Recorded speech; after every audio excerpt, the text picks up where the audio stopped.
right, thank you all so much for coming. I really hope that you're already enjoying your day with some really exciting talks. I know at this very moment there was, I think, 2 or 3 other talks that I would really like to see, so I'll be watching them back again. But welcome to this talk about how to write maintainable code in a large organization. I'm Ragna Gerretsen, and the large organization is Rabobank.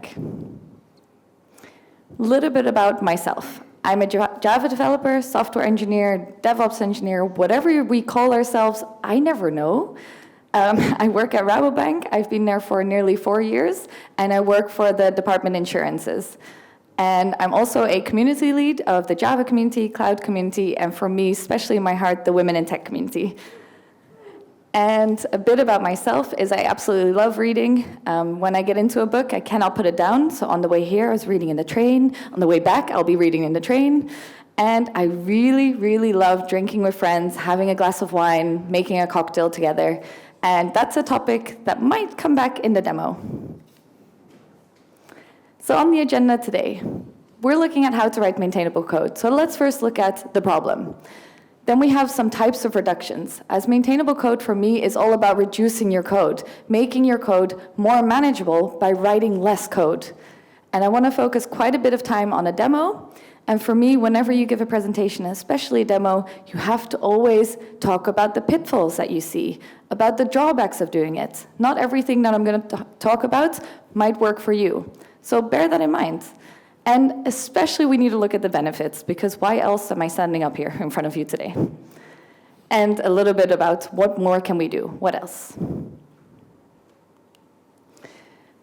So I know this is TEQnation and it's not just about Java, but I am a Java developer, so what I'll be talking about today is has a lot of Java terminology. I'll be using Spring, Spring Boot, and Maven. If you're unfamiliar with any terminology, please let me know. Either ask at the end or just stick up your hand. A lot of the concepts are actually relatable to different coding languages. It's just because I'm a Java developer, I will do it in Java. So the problem. I've seen a lot of duplication in our code, and it's not just across an organization, it's within your own code. It's within your own application. You have microservice after microservice, you have a monolith, doesn't matter what, there's always going to be some code duplication. And within your application or within your team, you might have a solution for this. But what about across from your teams? There's a lot of duplication happening at Rabobank as well. I've actually seen many presentations this past year about a singular problem, and everybody kept saying, oh, I've solved it like this, or I've solved it like that. It's the exact same solution every time. Why are we doing it over and over again? How can we help each other to really think of one solution together? And when you have a lot of that duplication, you have a lot of clutter in your code. Your microservices or your monolith or however you have your application structured, it has a lot of additional boilerplate code in there that, while absolutely needed and necessary for your application, it makes it really difficult to read what is your business functionality actually like. We want to make sure that we extract that clutter as much as possible so that the next person coming in can actually understand what's happening in your service. And by having that duplication, by having that clutter, you add a lot of complexity to it. So we have to think about all different types of people and coming into your team, joining your team, juniors, mediors, seniors, it doesn't matter how experienced you are. If you join a new application, we want to make it as quick and easy as possible for them to get on board. We need to reduce duplication, clutter, and complexity for this. And I'll show you a few tricks on how to do that. So say you have an application and you have microservice 1, 2, 3, 4, 10, 20, however many you want, and you have your logging implementation in each microservice. You have your generic functionality. You have security code, because we all need that, and any additional boilerplate code that you can think of. But this is not only applicable within an application and across microservices. This is also the same thing for multiple applications. You always need a logging implementation. You always need that generic functionality, that security, that additional boilerplate code. So within Rabobank, we've recently migrated to new API gateway, and we're all using OAuth 2. That code is the same thing for every team calling every API that's on that gateway.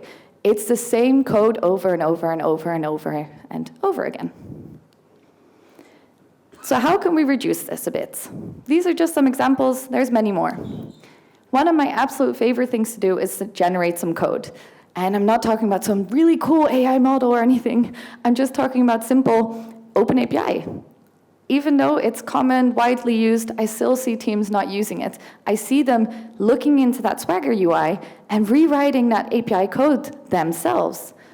And why are we doing this? We then add that code to our microservice. This is, again, additional code that when you open your service, you see that code. You don't want to have that. You want that reduced, you want that extracted, and you just want to be able to look at your business functionality. Then, of course, your interceptors. I don't have to say much on it, but it is a really nice example to use. I've also seen this going wrong, where we have multiple endpoints, and I see this log statement, log.info, start, and all of your logging properties at every single endpoint. I didn't think I would have to say this anymore, but sometimes repetition is really good to do. Please add that into your interceptor so that it's also in one place to reduce your code within your controllers, and you make sure that it's the same over and over again. Then something, I've been told this terminology is specific to Java, so I wanted to try and see if I can explain it to anyone not knowing this, but we have our bombs where you put all of your generic dependencies in. Some call it a parent POM. Within your Java microservices, you have all of every service. When you're using Maven, you have a pom.xml. It has all of your libraries. I've programmed with Python. I think it's your requirements.txt. And, or that might also differ depending on what you use there. But this you can also extract into one place. If you have 10 microservices, then put your versions in one place. And I want to show you a nice example, because I think most of you will probably use a parent POM, but I might show you a little bit differently how you are using it, or how you are not yet using it. Then I want to focus a lot on starters and your generic libraries. There are sometimes topics that cause a little bit of discussion. Some say, oh yeah, I loved it. I've been using libraries for ages. We put everything in one place. And others say, yeah, we tried it. Oh no, it failed. It failed miserably. We went all the way back. That's fine. It happens. But let's look at it again. So looking into generating your APIs.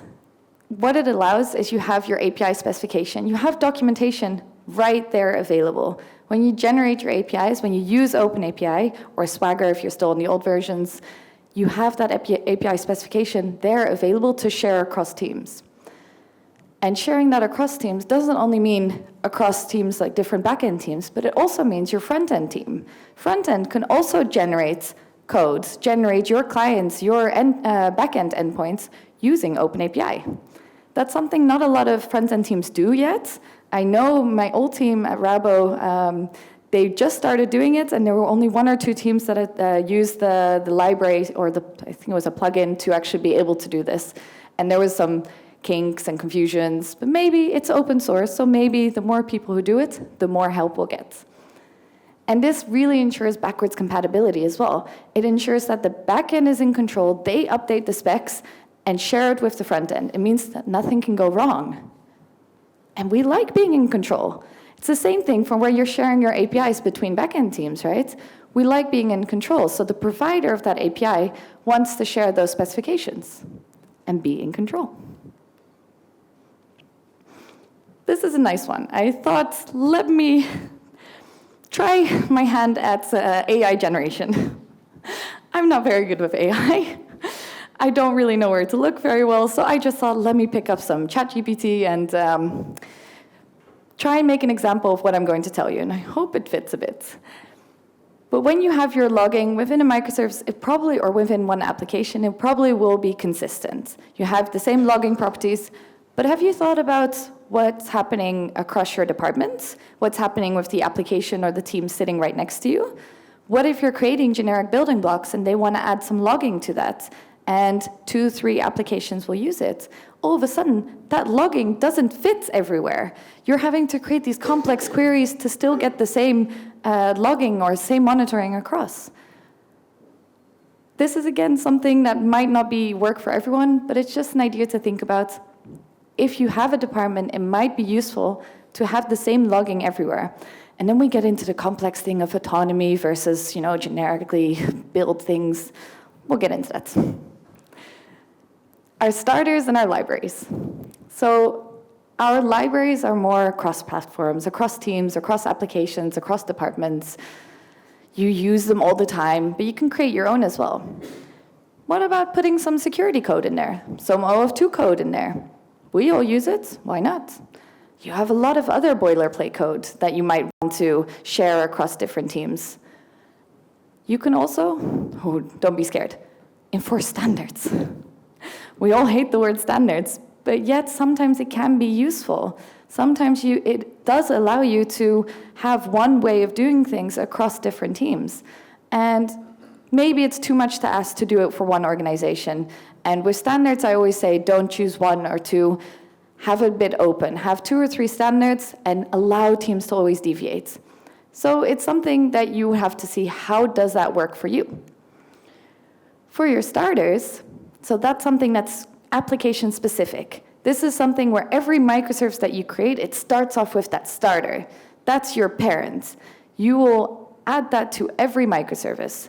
And that means that, hey, you have one starter. You have 10 microservices. You can add your logging configuration in there.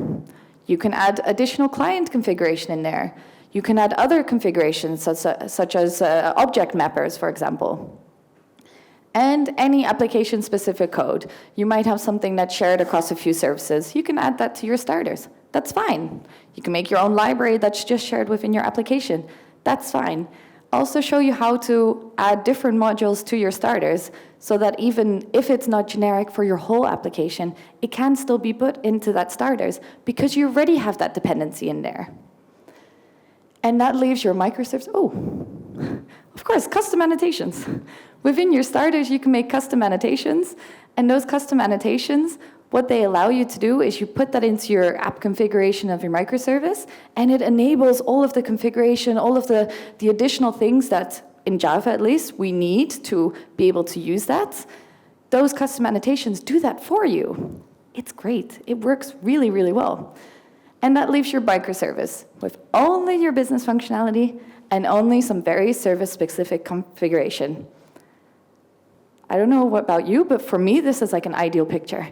I have a microservice, and it's basically a one-to-one copy of a use case. I can follow it. Exactly. And I don't have all of this additional boilerplate code that's clogging my service.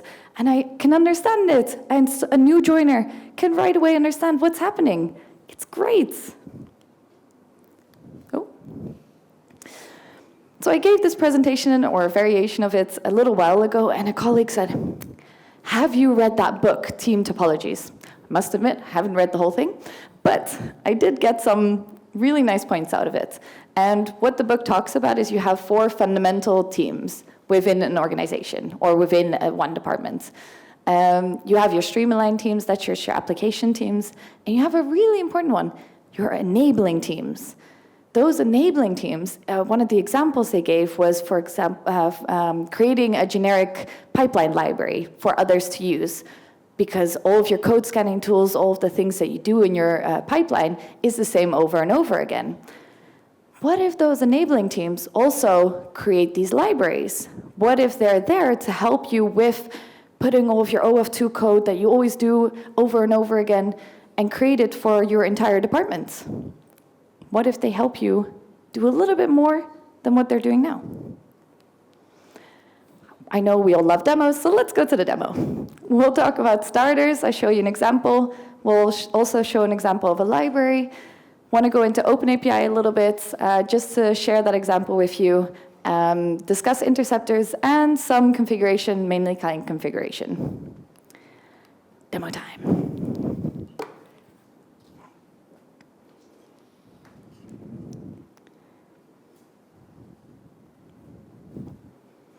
Great, it works. All right, so here I have a repo. And I've called it Demo Starters because I'm not very creative and hey, I needed a name. This is the starters for a demo application that has very little use. But anyways, we have a starters. And you'll see demo starters in here, a module. This is where you have like your generic annotations in there, something that's the starting point for every one of your topics, for every one of your microservices. Then you have your demo clients. And this is something that can actually also be extracted into a library. I'll go into detail about that a little later, but it's just interesting to see that you have these different modules and you don't have to prop everything in one place. And how that starters is set up, we have our pom.xml, and in this case, we have Spring Boots as our parent. And you might also notice this looks very similar to how a parent POM would also be set up. We have all of our versionings in here. We have all of our generic libraries in here. And the nice thing about this is that if you create a starters, it's the starting point for your microservice. If you already have a parent POM somewhere else, you will probably add that starters dependency to your parent POM. Your starters will probably use that parent POM because, hey, it has all of the libraries in it. And then you get this out of sync. You get your starters, you update the versions because that's really important. You need to update that version. In this case, it's 2. Very nice, simple. And then you update the BOM, or your parent POM, with that version. But hey, then the parent POM version is out of date with your starters version. And you start getting this cyclical dependency where neither one is always correctly up to date. I've had this. You might think, oh, how stupid, just add everything in one go. No. You start off, you create a starter, you expand it, you see what works for you, and then you refactor, and you change again, and you refactor again. That's fine. It's fine if you think, hey, the situation doesn't work right away for me, or this is annoying. Look at what you think, or look at what works for you, and change it again. And once you think it's perfect, you know what? It's probably not, because the next person will change it again. And it's fine. It's a living, working thing that's whatever your application is doing, it will, bless you. It will actually live with it. So just important notes, mistake we made is not putting our parent POM immediately into the starters. It's very useful to have. A little bit about how the starters actually works is you have your modules here, and you do have to add them as dependencies. They will use the same versioning as your starters, and this is how you can add as many modules, at least in Java. Not sure about other languages. Hopefully the same, probably not. But this is how you can add multiple modules to your starters. And an example of one of our starters is a custom annotation for our REST controller interceptor. So this custom annotation you can add to your microservice. You can add to your app configuration. You can say, enable REST controller interceptor. Don't worry, I'll show you. And what this does is it actually goes to this REST controller interceptor, and it immediately enables all of the interceptor configurations that it needs. You don't now have to add it yourself. You do still add it as an interceptor to your app configuration, but everything else is done for you. This is just really simple, but you see what I was talking about, that start, and you put all of your logging properties. I'm using MDC, but you can also use micrometer or anything that you want. Here I just have one MDC. But here we enforce that this method name has to be REST service, or it can be something else. Whatever name that you want, you enforce it for all of your microservices, so that it never deviates and you never have issues within your logging. And let's see how we then use it. And again, love my naming. Demo use starters. So easy. So within our, this is our microservice, and within our microservice, we use our starters as our parents. You'll probably use your parent POM usually as your parent, or your Spring Boots as your parent. Here, we use our starters. And we add the different modules in there.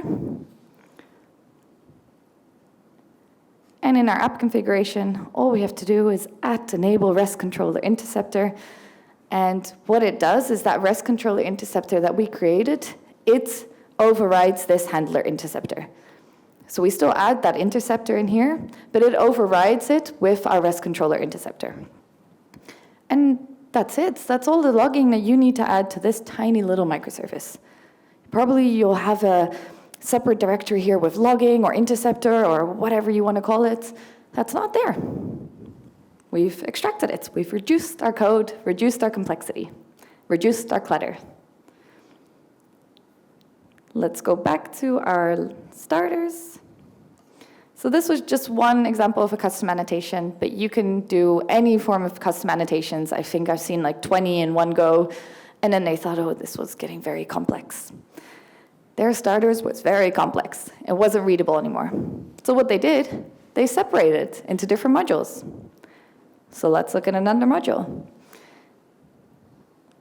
Here, I have this drink.yaml. This is our OpenAPI specs. Now I have to explain the drink a little bit.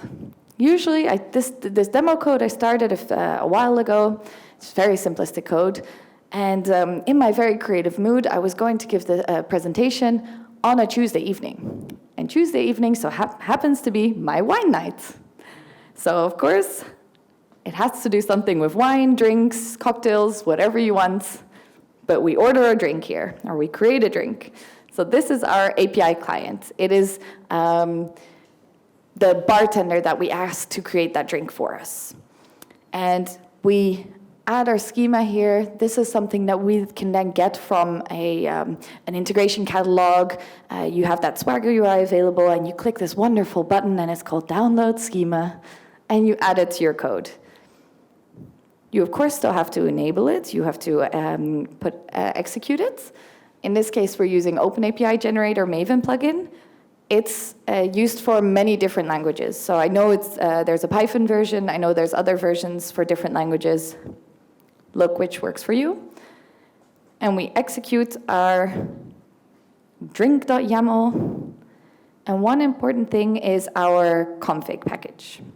This is something that you have to do for your OpenAPI clients. And in this case, we use OpenVein, and our configuration, our client configuration, looks like this. And you'll see, hey, OAuth2. This is just one API client, but say within one microservice or 2 or 3, we have 20 API clients. They will have this exact same code. They will all add this interceptor to it because you need that OAuth2 token, and you need to get that token beforehand. And that code is in there. And that code is not the nicest code. You have all this code, and it's a little bit ugly, and it's not that easy to read, and it's the same thing over and over again.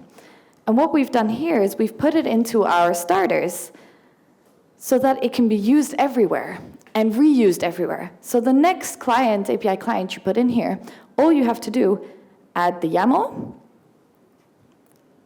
add it to your POM, and add a client configuration. And it uses all of the OAuth2 code and ensures that you always send that token correctly because you know it's already working. You're already using that code. And it's not in your microservice anymore. And then how you use it in your service, your microservice, so use starters. We, of course, had that library here with our demo clients. And we go to our service. Now, everything's already compiled, so nice and easy. We have this drink API client. And this entire line is the only line you need in your microservice that actually calls your API. That's it. That's really it. It's because it uses generated code. In this case, using OpenVein, it uses this drink API that comes from our clients. So if we go back, our starters, and we look here, our demo clients, in our targets directory, OpenAPI source. Hey, drink API. How wonderful. Now you don't need all of that request mapping. You don't need to specify what your request is, what your response is. It's all done for you, and it's all generated for you. Actually uses this drink API client. For those who are paying attention, it's drink API client. It extends the drink API, of course. This is how you call your client code. And you shouldn't forget, do still add the URL to your configuration, to your config. That's that specific service client configuration part. And that's how you use OpenAPI and how you use it in a different place than within your microservice. We've now extracted that. And instead of having the OpenAPI specs, instead of having the OAuth2 code, instead of having your client configuration, instead of having anything at all, it's just there and there. Now, for those a little bit observant as well, you'll see that I have the same object twice, but it's a little bit different. So I have this created drink, and I have this created drink. Now, I mentioned that I always want to go into the pitfalls of doing something. And in this case, this might be one of your pitfalls. I actually had to do a very simple object mapper. You can do it whatever way you want to. But in this case, I had to convert it because those two objects are not compatible. Our created drink from our API client is generated within our starters. It's contained somewhere else. It cannot be the same created drink as we want to send back within this service because our OpenAPI specifications for our controller are within this service. Now you have a few options here. Sometimes that's acceptable. You probably won't ever exactly use that same object that you get from your client back to your the consumer. But in this case, our situation is you order a drink. Say you want to order a mojito or a red wine.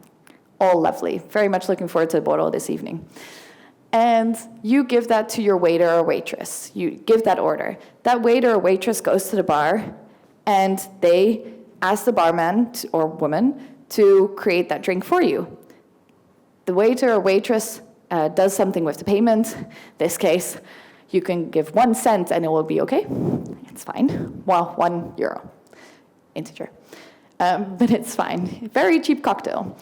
And it will give an exception only when you don't have anything. That's what that waiter or waitress is doing. That bar person, that's creating your drink for you. When that bar person hands that drink back to the waiter or waitress and she hands it back to you as a consumer, has that drink changed? It's the exact same drink. And this is a little bit of the pitfall here. We cannot make it that exact same drink. Different types of objects generated different places, they're not compatible with each other. Not unless you map it to something else, you convert it to something else. So I've made a little example, and this is up to you whether you find it useful or not. It might not be. Within our controller code, I've extracted the created drink schema. And here you have this created drink. You can do the same thing for your API client. You can use this YAML, this schema, for your API client, and it will be the same object. But that means you need to put it in one place, so you either need to extract that into your starters or put your API client back into your microservice. And that's up to you. You're also changing client API specifications. Do you want to be doing that? I'm not sure, because remember, they want to be in control. So just a tiny drawback there. And I've shown you how to do that within your starters. There you go. But we're also talking about how to do it in a large organization. So I didn't want to show this just within the starters. I wanted to show this code exactly the same, but as a library. Instead of having a separate module within your own starters, you do the same thing, but it's now within a library. So within my own department at Rabo, we have 5 insurance applications. Don't ask me why so many. Sometimes I think we're doing the same thing over and over again. That's because we are. We are doing the same thing over and over again. And I had a brilliant colleague, I have a brilliant colleague, and we talked about this many, many times, and all of a sudden he said, I'm just gonna do it. I'm gonna do it. What he did is he actually extracted all of our APIs that we all use, and those are things like we need an arrangement from somewhere else in the bank. Well, team 1 needs that, team 2, team 3, team 4. We all need that same API. So what he did is he put that into a library. He put all of the OAuth2 code into that library, actually a separate library, also quite brilliant, so that you can still use that OAuth2 code, share it across different teams, but if you have an API that's not generic for others, you can still use that library code and put it within your own microservice. So he made these 2 libraries, and he has one for OAuth2 and one for all of your API clients. And now every team can reuse that code, and you don't have to do squat. You implement that library, you add it to your dependencies, and you use that API client that's generated, and immediately does all of the OAuth2 stuff. All you have to do is subscribe to it, of course, because we, Rabo, we don't allow everyone to use our APIs. We have to subscribe, blah, blah, blah. It's fine. But in terms of code, that's it. It's so nice. And it will look exactly the same as our demo use starters. All it will be is our API client right here. I don't know about you, but it makes me so happy. Just extracting, reducing everything, making as small as possible. And you'll see, I only have my controller, I have my drink service, always need our app configuration because that is specific to our application, of course. I have some exceptions here, but hey, maybe this demo exception can also be extracted somewhere else. Maybe we can also put that somewhere. You might have an application. Let's think of a good name, Mojito. And that application is called Mojito, and you want a Mojito exception, a generic exception that's thrown somewhere in case absolutely everything else messes up. Well, you could put that in your starters. You can put that Mojito exception in your starters, and you don't need it within all of your microservices anymore. It's great. And what we talked about, so we've talked about our starters, our libraries, our open API, our interceptor. Just one tiny addition, just because I always think it's a really nice one to have. We have some REST exception handler here as well, where in case you do throw that exception, you can handle in one place. This can also be extracted into a starters, into something generic for your projects. You might even have something for insurance, an insurance exception. Maybe you want to make a library for it. I don't know. Whatever works for you. But you have that exception handler, and this also ensures that your logging for your exceptions, again, stays consistent. This is what we like. One tiny thing of note here, because this is, again, something I've seen before. Here, we log a stack trace. But hey, if you log a stack trace, what happens if that stack trace is huge? Sometimes you have a logging limit. And once you reach that logging limit, all of a sudden, no exception. No, it's not cut off. No, it's just gone. You don't know what happened. How are you going to find out? So please, please make sure to limit your stack traces. That's just the tiny notes. Learn from our failures, right?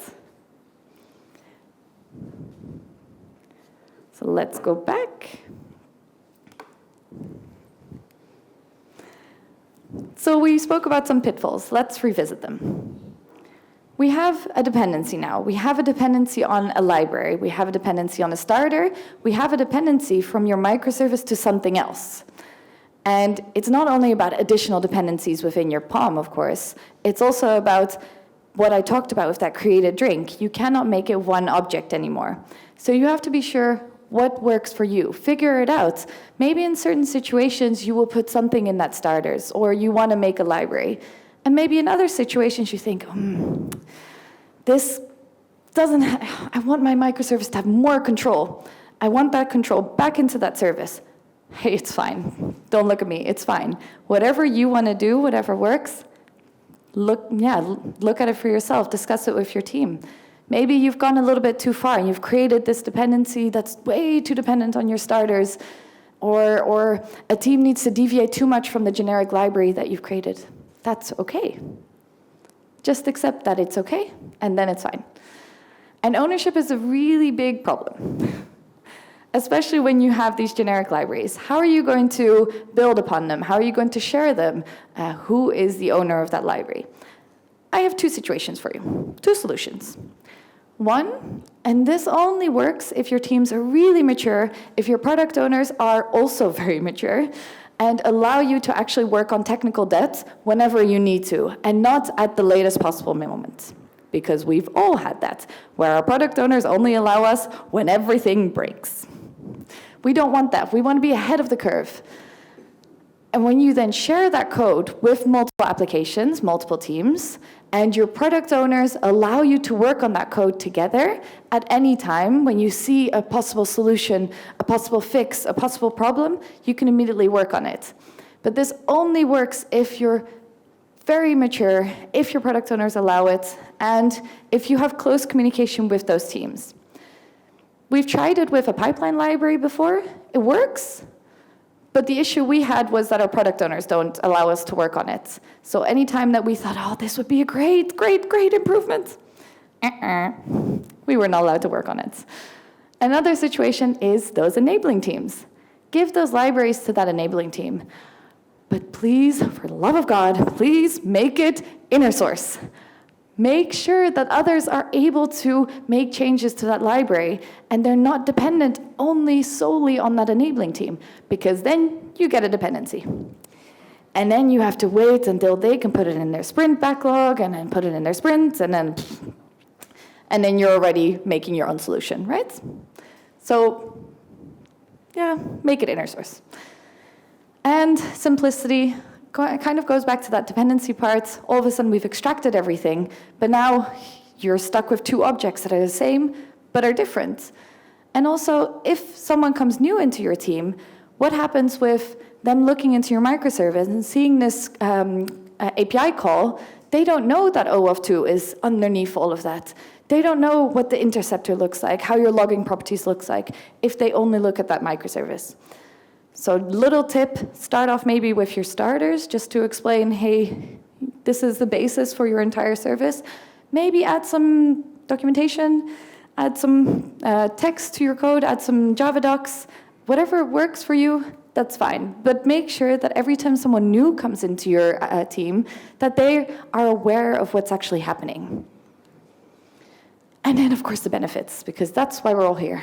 It reduces your code. You saw that microservice, even though I know it's a very simple situation, but you saw that microservice. It had a controller and it had a service. A few other classes, let's ignore that, a few other classes, but most of that boilerplate code was gone. I think I was able to reduce it by about half by putting everything else into either a starters or a library. And it ensures reusability. Creating a new microservice is all of a sudden so easy. We were asked recently by a really amazing presenter, what's more easy to do? Starting from scratch creating a monolith and starting from scratch creating a microservice. My head immediately went to microservice and everyone else was monolith. And I was thinking, but I can create this, and then I can create this, and then it's so easy for everything else. Of course, starting from scratch is easiest when you put it all together in one place.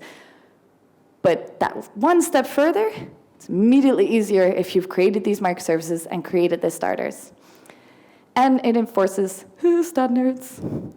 I know we all, but it does enforce standards, and especially within your own application, but maybe across your department as well. Remember that AI-generated logging picture that we had? That standards, that's now enforced. If we put it all into a library or if we help each other out, now we can all use that same logging, and our managers are happy because they can see all of the applications, monitor them all at once. They don't have to ask you anymore to make some changes. That's wonderful. And where to go from here? So there's many things that we can still do. These are just some examples. You can use other tools. We're talking about maintainable code. It's not all about reduction, but you can use tools like Dependabot, which automatically update your versions. I've actually not used them myself yet, but I would absolutely love to. You can optimize your starters in your libraries, so as soon as you start, it's probably not how you're going to finish. It's probably not how the next person is going to finish. Create it, change it, update it, fix it, change it again, it's fine. Keep making those changes. It's a living, working thing, just like all of our applications. Make your generic libraries inner source. I've mentioned it, mention it again, want to mention it again. Make your generic libraries inner source. Even if it's just within a department, inner source it.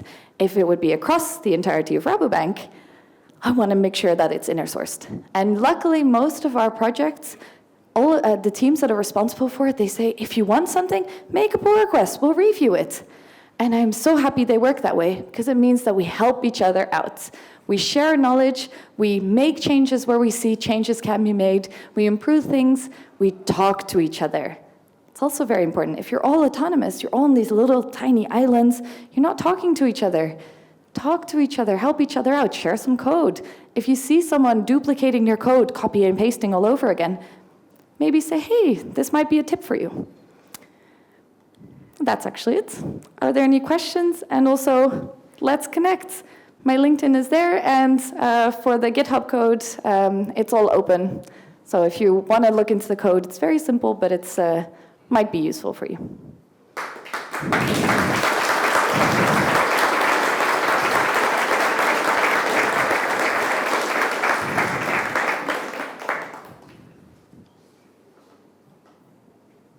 Yes, a question. I can imagine that you get quite a lot of libraries.